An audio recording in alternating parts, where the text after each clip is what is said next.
Hello, everybody, and welcome back to another episode of the trade deadline preview shows we're going on here at the Hockey Writers. I'm your host, Matthew Zator, and I am joined in by two of our writers that cover the trade deadline, Eugene Helfrick and Alex Chauvancy.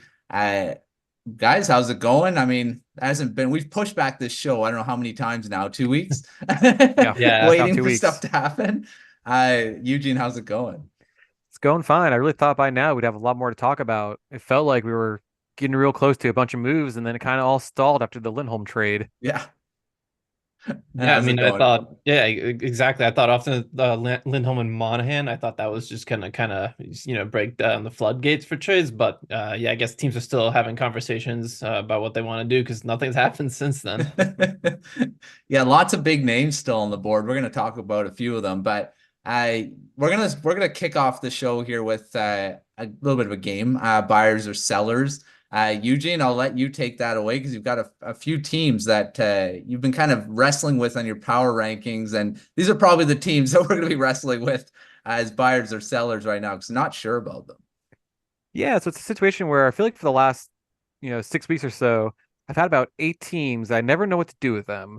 I I try and feel like, are they buyers? Are they be sellers? They'll play well for a week, and I think they're gonna buy. They play poorly for a week. I think they're gonna sell. So thought I'd get your opinions on a few teams and see what you thought. So we'll start out with the easy one, Calgary Flames. Their team, I think they're still gonna be selling, even though they keep winning just enough to stay in the hunt. But I'm curious to see what you all say starting there.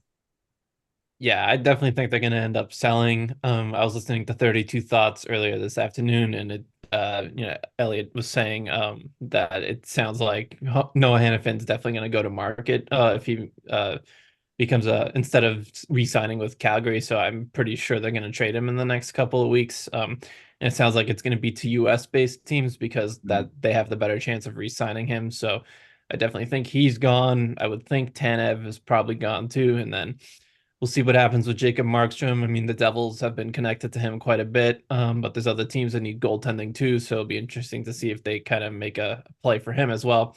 Wouldn't surprise me if he gets dealt before the March 8th deadline as well. Yeah, I've been kind of thinking the Flames are going to be sellers too because I mean they are in the bubble, they're within striking distance of the playoffs, but you don't want it to go to a point where you're not going to get anything for these guys. It looks like Tanev's going to go to free agency. It seems like even if he does get traded, he's going to sign with the Canucks in free agency. I, you know, guys like Hanifin, like you said, Alex, it looks like he's going to go to free agency, so they're going to lose him. It's to get something for him is good, and he's 26 years old. He's a young guy still. You'd want to get something is pretty established for him. Markstrom's a little bit interesting to me because he's a guy with term still. He's still got a couple years. There's a couple years still on his contract.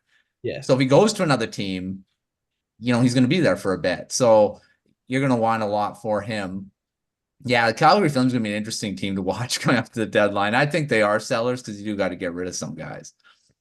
Yeah, they Yeah, I'd definitely. be really surprised if. Oh, yeah, go ahead, I'd Eugene. say that it's weird to think that one team could be, five, six of the major trades could just be from them. Yeah. Like they could get all the first round picks that are traded this year. Who else could they trade to the Canucks at this point too? We've already Yeah. That got too. Zadorov and Lindholm, so see who else Tanev's they can pull the off to one that Vancouver. Maybe Tanev is going back to Vancouver too. yeah, the Flames are going to be interesting to watch for sure. Yeah. So my next one is the Pittsburgh Penguins. They're a team that really have underperformed this year. They're really not. They're close to the playoff race in air quotes, but they're only close but they still have to jump like 6 teams to get anywhere near it. So they're a team that I could see them. If they were a regular team, they'd be sellers, I think, for sure. But they're not a regular team when you have Crosby and Mhm. Malkin on your lineup. So what do you think? Penguins are another interesting one because Guentzel's out now.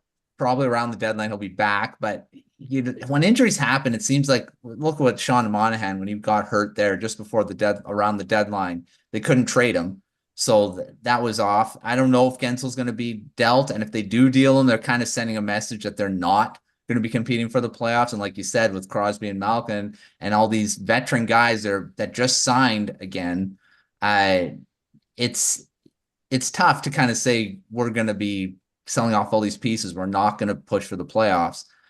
They're, I think, the definition of a bubble team. You're not really Yeah. sure what's going to happen with them because they could deal some pieces. I'm not sure who it will be.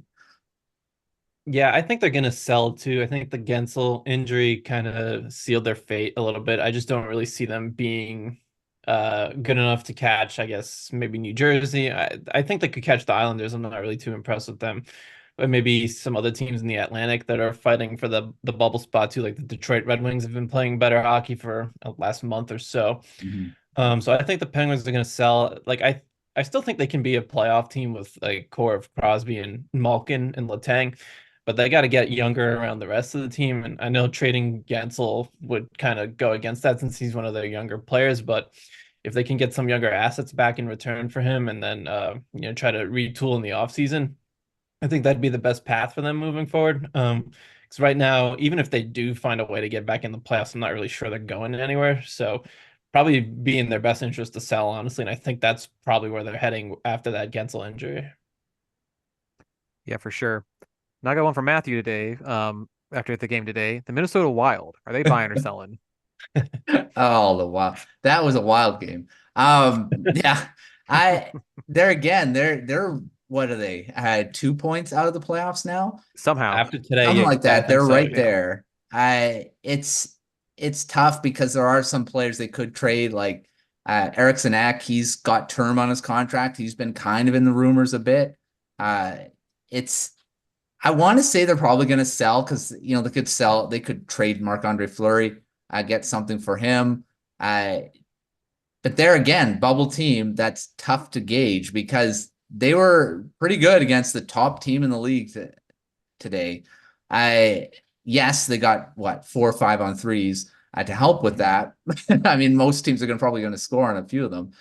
I I think they're sellers, but I'm not 100% sure on it. Yeah, I have a tough time with this one too. I think I lean buyer because I feel like Bill Guerin's a bit of a wild card as a GM. You don't really know what he's gonna do. I would probably lean buyer. I just don't really see them going for like a big fish or anything like that. But I think if he could find a way to get some pieces that would, improve their depth and at least get one of the wild card spots in the Western Conference, because the wild card in the Western Conference is pretty open. I think he could do that. Mhm. I think the expectation going into the season for them was definitely to make the playoffs, and they fired Dean Evanson pretty early on in the season. So I definitely think they're trying to compete. That's why I think I would lean to them being buyers at this point, but they're pretty interesting. I guess there's still 2 weeks for that to change. I mean, they can Yeah. fall off again and become sellers, but as of now, I would probably lean toward them being buyers, even if they're not really going for some of these bigger guys who could be available. I'll agree with that. Especially the last few weeks, they've kind of made me a believer because they're playing much better than people realize if you don't watch them very often. Mhm. They're actually a good team, but they're so poor at the start that they set themselves way back. All right, I got one more for you from this little game here. Another fun one. The Philadelphia Flyers, they're firmly in a play position, and yet everyone wants every player in their roster, it seems like. I've heard a rumor for maybe three or four, their 2 or 3 of their defensemen and a handful of their forwards this week, and they could realistically sell 5 players and still make the playoffs. So what do you think about them? I think they're going to be sellers, but when I was listening to 32 Thoughts earlier, and Elliot was saying that they're trying to re-sign Sean Walker, that made me maybe might make me rethink that. That'd be interesting if they didn't trade Sean Walker. I feel like he's their best trade chip, and I guess Elliot did say that they have a certain price that they won't go above. I think they want him in like the low fours, whereas he could probably get like above 5 on the open market. So maybe that's what leads to them moving him, but. I think they do sell for the most part. I think like Scott Lawton's his name's come up a lot in trade rumors recently. Sean Walker, obviously Nick Sealer. Maybe there's a couple of guys there with term that they want to move to. I think it's just best in their long-term interest to move some of these guys. Even if it comes at the expense of making the playoffs this year, they don't want it to be a one and done there. I think they want some long-term success. And after losing Cutter Gauthier, he's saying he didn't want to play there. I think they want to make sure that they have their long-term future set. So I think they sell, but they're going to be interesting too. After hearing what Elliot had to say about Sean Walker, maybe they're rethinking their plans. It Yeah, the Flyers, they could do what the Predators did. Predators obviously didn't make the playoffs last season, but they were right there and they sold at the deadline. They traded a ton of their players, yet they were within striking distance of the playoffs at that point. And then even at the end of it all, they were still within a few points of the playoffs. So they could have made it and still and traded a ton of guys. So the Flyers are maybe in the same boat, although they seem to like Sean Walker, how he's played, so they want to keep him. But again, these guys could be signed in free agency. You get something for them and for rentals for something, and then sign them again in free agency. But that's if they think they're not making the playoffs. So you're trading one of your top defensemen. Yeah, there's just so many names that have been floating around the Flyers that you're not really sure which ones are going to move by the deadline. So I'm leaning on the sell side, but they could also maybe sell and buy if that's something. Yeah. Well, realistically, Yeah, the Flyers I could are see one. that too. The Flyers could have a real hockey trade somewhere along here too, where maybe they trade one of their defensemen for a forward with term or something like that. That's something they definitely could do. Yeah, Flyers are going to be an interesting one to watch for sure. All these teams, like you said, there's a reason why you wrestle with the way they are in the rankings. And just kind of to lighting around a few of them here, Seattle Kraken, buy or sell. Oh, geez. I want to say sell. Sell. Yeah, I say sell also. Capitals? Definitely sell for me. So. Yeah, I'll say sell though too. How about the Islanders? Well, Lou Lamoriello never sells, so I say that buy, even though they probably all right. Yeah, they probably shouldn't, but they probably will. So I'll go buy too, because Lamoriello is not a guy that does that. Okay, how about the Predators?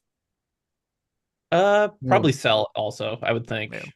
Yeah, I think I'm leaning on the sell side as well. They're another one. They're right in that playoff spot because no one wants that last Western spot in the West. Yeah, they probably shouldn't be. I don't know if they're really that great of a team, but they're right there. So, last one, the Devils. They've been on a run the last few weeks, I should say.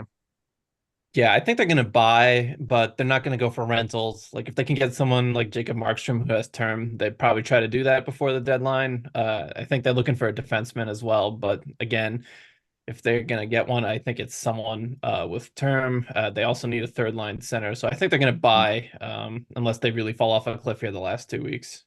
Yeah.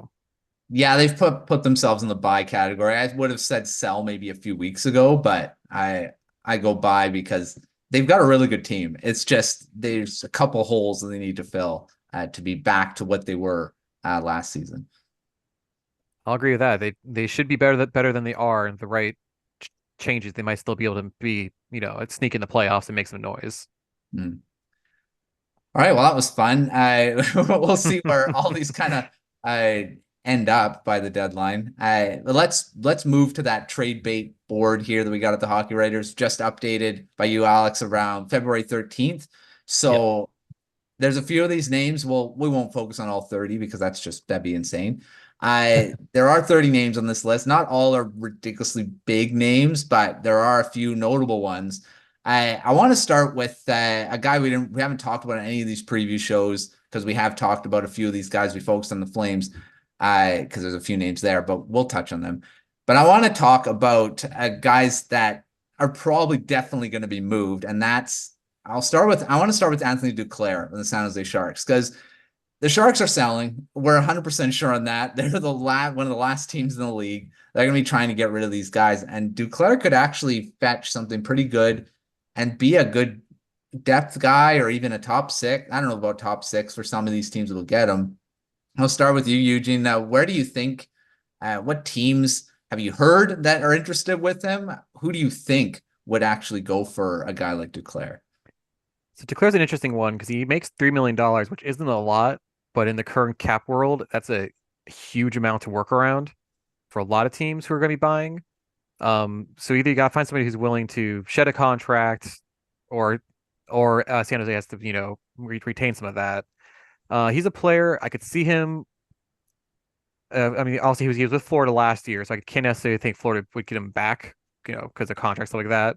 But being that sort of player like he was for Florida last year, that middle six player who's just going to score a bunch of goals in the playoffs. If money was you could do infinite raid now, I could see him doing really well with a team like New York, who could use a little bit of that insulation in their middle six, for the Rangers, I should say, not just New York. But I said I don't know if that would work with their contract situation and their cap. I'd have to look into that a little more. as far as rumors go, I haven't heard too many rumors. Is there anything currently swirling around Duclair? Yeah, I haven't heard his name with that many No. teams, to be honest. You Yeah, don't hear him on like the DFO rundown or 32 Thoughts either. So I don't know. Maybe there's not that much interest in him right now because he's not having the best season, but it could be a product of his team. but no one Mhm. on the Sharks is having a good season though. That's kind of the Exactly. issue. It's the same thing with the Ducks or the Blackhawks. You can't judge anyone of their numbers out there because they're all just miserable. All the teams right now, scoring wise. Yeah. So I Yeah. agree with you on the Rangers, though. I think they could be a fit for him, especially since Blake Wheeler is done for the season now. Yes. So they could use some help on the wing, and I think he was he originally a New York Rangers draft pick? So and Hmm. he played there for a little bit. So Yeah. I could see that being a destination for him. I think one of our Rangers writers actually I think wrote about it a little bit today. It'll be on the website tomorrow, but I could see Duclair being a fit for them for sure. Mhm. Yeah. Yeah, he's just an interesting name because he can score. I mean, we've seen it in the past. He could play around all over the lineup too. So that's going to be an interesting name to watch. Another one I want to talk about is a former Devil, Alex, Adam Henrique. He's now with all these centermen off the market, all these big guys. I think Henrique is probably the next one. He's getting paid a pretty sizable amount, 5.825 million. Probably gonna be some salary retention involved. Where do you think he's ending up? First of all, do you think he is getting traded? Yeah, I can't imagine Anaheim doesn't trade him. Like it just doesn't make sense for them to keep him around. So I think he gets moved, but where he gets moved, I kind of have a hard time thinking like of destinations for him. Like I thought the Rangers could have been a destination for him, but I was reading editing a Rangers roundtable before, and the Rangers writers seem to think that a center isn't as much of a priority for them anymore. Maybe they don't want to give up a first round pick for him either, so that's a problem. But the Devils were mentioned with Henrique by Elliot Friedman on a 32 Thoughts episode like a couple of weeks ago. But I don't think they would pay a first round pick for him if they're going after Markstrom and Hanifin. So it'd be interesting to see like what team who needs a center could make it work. Like the Bruins could use some help at center, but the cap, I think that'd be kind of an issue for them, and they don't really have any assets to give up for someone like Henrique. So that's a problem. But I definitely think he gets moved. I'd be really surprised if he didn't get dealt. Like, Eugene, what do you think about Henrique? I think he's one of the few players who will get a first round pick back, not just Mhm. be traded. Yeah, Because there really Yeah. doesn't feel like there's a lot of players who will warrant a first round pick under normal circumstances, a normal market. So I definitely think he's going to get moved. The problem is once again, he said money and space, money and cap space. Like I know you like said the Bruins be a perfect fit for the Bruins, but I don't think they can afford him without making other Mhm. changes.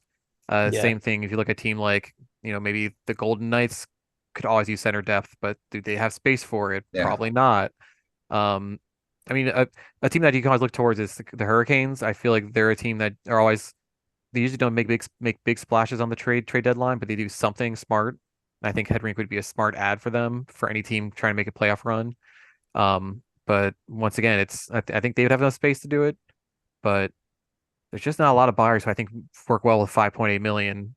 Now, said half that, if they retain half, you get a lot more options, but even then, there's just not a lot of money out there for Yeah. that kind of spot, unfortunately, for a third line center for most teams. yeah, I agree with that for sure. Yeah, that's again, the money is going to be a big thing because he's getting paid quite a bit. All right, another name. Let's go with that. We mentioned him, Jake Guentzel. Again, this injury is going to maybe throw a wrench into it. But Eugene, do you see Guentzel getting moved? I mean, if he wasn't injured, we probably would say he'd probably be moved. And there's been quite a few teams that have kind of been in the rumors with him. If this were once again a normal trade deadline, I would say he's getting moved for sure. I don't think he gets traded by Pittsburgh. I think Pittsburgh, for better for worse, is kind of still on the idea that they have to be competitive this season, based on how they treated the offseason and based on how I mean, they haven't played poorly this year. It's just that they haven't got the results on the ice.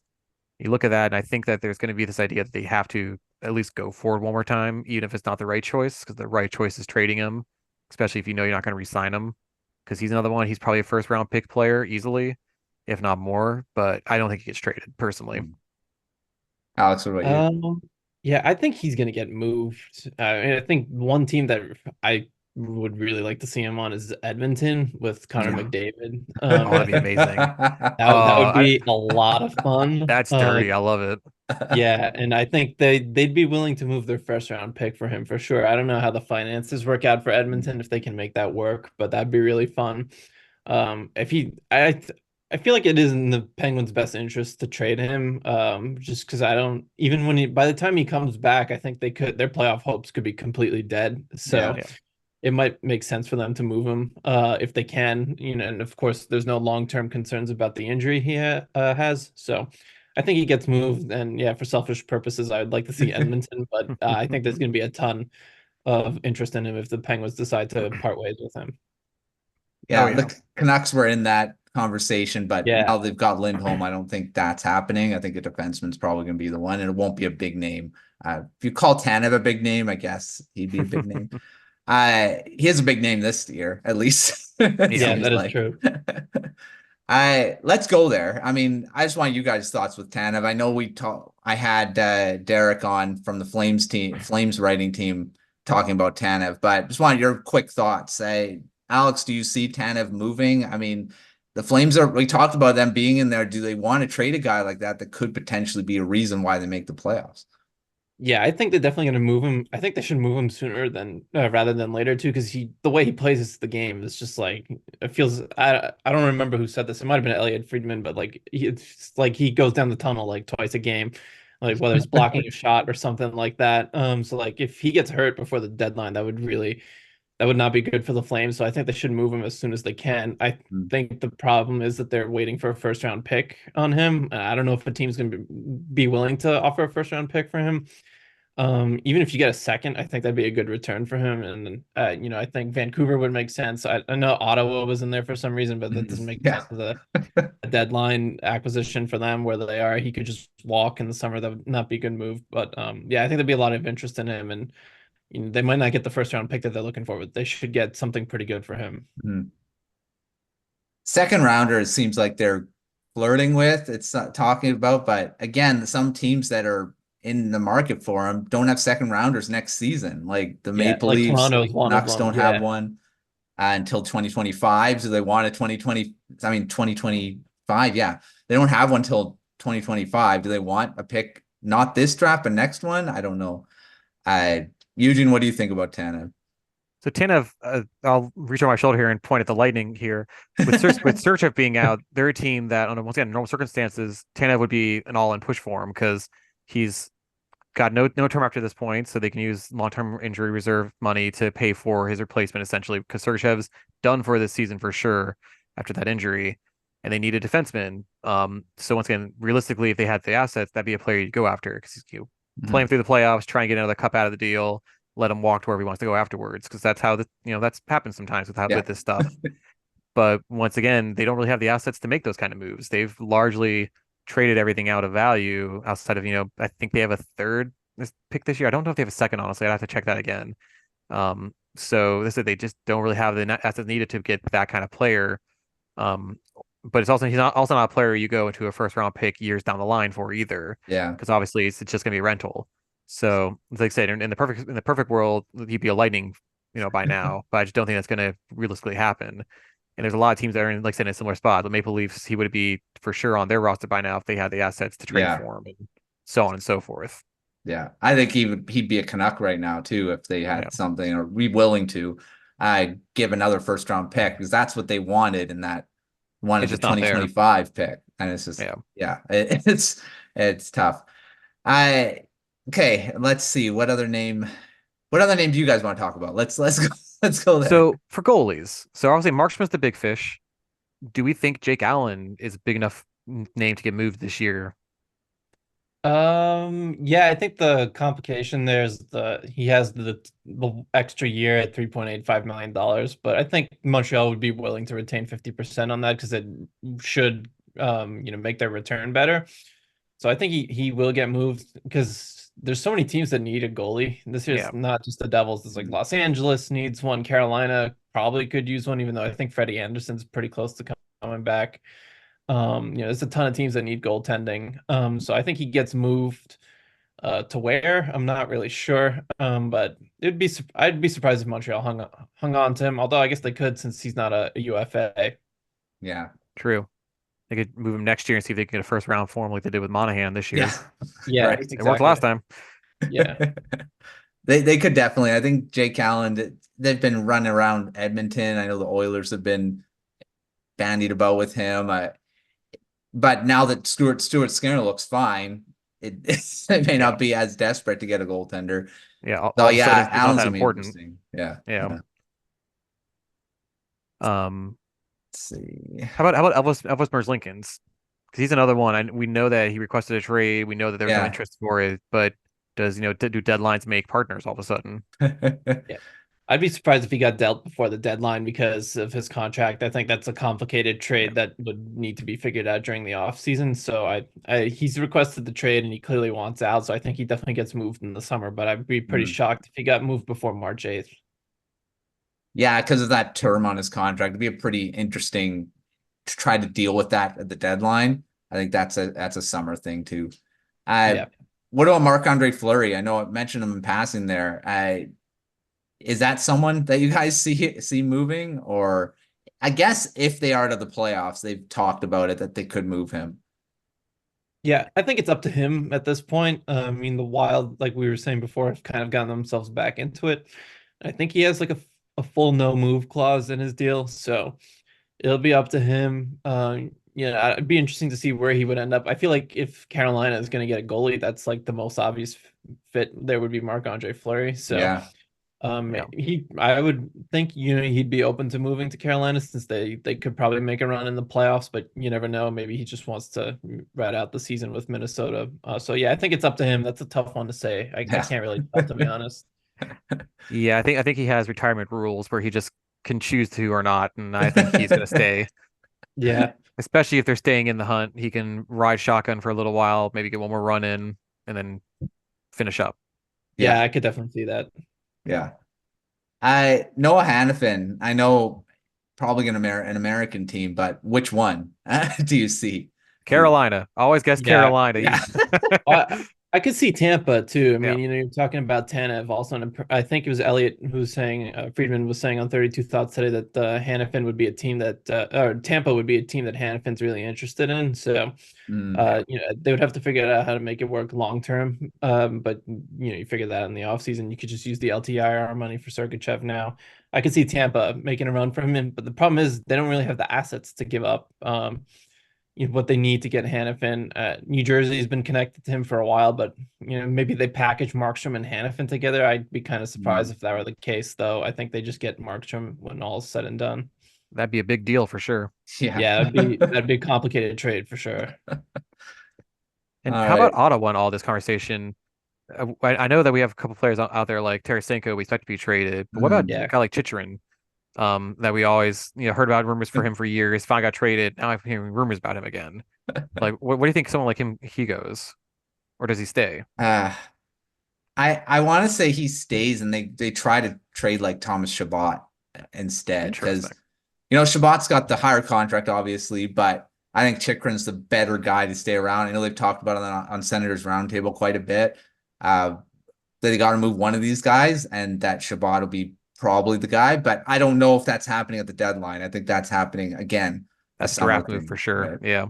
Yeah, I agree with that. Probably a summer move. Even if Chychrun gets moved, I think that'd probably be a summer move too. He's got the extra year in his deal, so they could move him at the draft or something like that. I'd be kind of surprised if he gets moved before the deadline. Anyone else we gotta see? Oh, I got this one came pretty quick. I mean, I think this is a pretty new development. Pavel Buchnevich at St. Louis. I mean, this guy's got term on his contract. He's been really good for the Blues since he came from the Rangers. Do you see a guy like that moving? I mean, the Blues are kind of in that playoff area, I guess. Yeah, it was interesting because his name came up, I think, in the Athletics trade board and then on Frank Saravalli's. I was like, oh, this is a new one. I hadn't really seen it before, so that's why I decided to put him on the list last time I did the update. I think that could be a summer trade too because he's got the extra year left on his deal, I'm pretty sure as well. So He's really underrated scorer. Like there Yeah. should be a ton of teams looking at him. Like, yeah, if Edmonton doesn't get Yeah.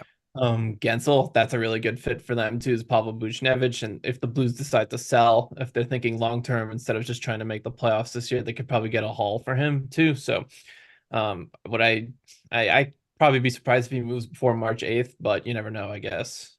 Yeah. It does feel like we're in the waiting room for the draft, not the trade deadline. Yeah. I feel like a lot of these players don't go until June at the earliest. Yeah, I feel like it's going to be a kind of sleepy trade deadline because I don't really think there's like too many big names that are available at this point. Like you got Hanifin and Guentzel who are probably out there, and maybe Jacob Markstrom from the goaltenders. But like Lindholm already got moved. Yeah. Sean Monahan was one of the top Yeah. names. Adam There- Henrique is still out there, but like, There's no Timo Meyer on the board. yeah, know? yeah, it's not like last No, year when you that's had right. Horvat and Meyer on the board. It's completely different for sure. Yeah. All right. To finish off the show, I got a quick one, a couple quick one. Actually, well, a quick one. Who needs to buy the most? I mean, who needs to make the move the most before the playoffs? Because just to kind of push their way in. I would have said Vancouver before they made the Lindholm trade, but they kind of did the big work there with the Lindholm trade. They don't need to make a bigger trade. I guess for me, it would probably be Edmonton. You can't waste the Connor McDavid year, and just given the way the season started too, like they put themselves back in with that crazy 16 game winning streak, Yeah. and they can win the Western Conference if they go get another score. So I think Edmonton, for me, they would probably be the team that needs to make the biggest move. So low key, the Colorado Avalanche have been bad since like late December, early January. Yeah, that's true. Yeah. And they're a team that has a lot of cap space still, more than you realize. And I don't know if they're going to use it this year, but they have players like Bowen Byram, who I've heard might be, a trade chip for the right move. Hmm. And they're a team that may need more change than you would think for a team that has 34 wins and 72 points on the season. Like they're clearly a playoff team. They're fairly safe in their spot right now, but they have some work to do still. Yeah. Yeah, the Avalanche, because you don't really know what their center, do they have that legit second line center? No. No, they don't. No. And that's the thing. And that's what messed them up in the playoffs last season. So yeah, they're going to be one that's going to be, I think, in the market, even though there's no real impact second line centers now. Lindholm was the guy.